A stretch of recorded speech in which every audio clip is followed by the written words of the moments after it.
Hello बच्चों, let's see the question. Fill in the blanks. Sharp knives cut fruit easily as area of contact.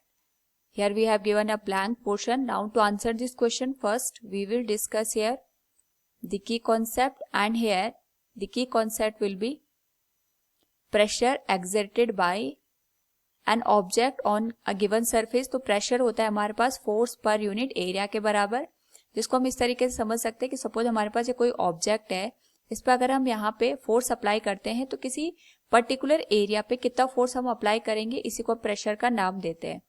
अगर हम यहाँ पे observe करें तो जितना कम हम यहाँ पे एरिया अप्लाई करेंगे उस पर्टिकुलर केस में हमारे पास जो प्रेशर का वैल्यू होगा उतना ज़्यादा यहाँ पे इंक्रीज हो जाएगा. और यहाँ पे जब हम एरिया की बात करेंगे, अगर हम एरिया को बढ़ा दें उस पर्टिकुलर केस में जो प्रेशर का अमाउंट होगा वो डिक्रीज हो जाएगा.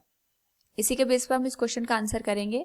तो क्वेश्चन में पूछा गया sharp knives cut fruit easily as area of contact decreases. इसको हम इस तरीके से समझ सकते हैं कि जहां पे हमें एरिया ऑफ कॉन्टैक्ट कम होता है तो एरिया ऑफ कॉन्टैक्ट यहाँ पे कम होगा, उस पर्टिकुलर केस में हमारे पास जो प्रेशर का अमाउंट लगेगा ऑन दैट ऑब्जेक्ट वो इंक्रीज हो जाएगा.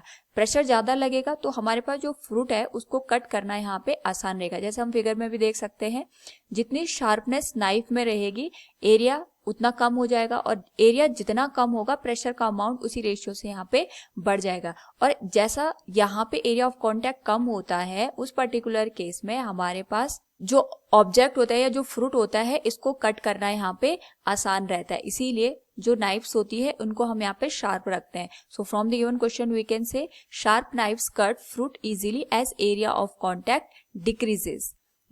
Hope all you understood it. Thank you and best of luck.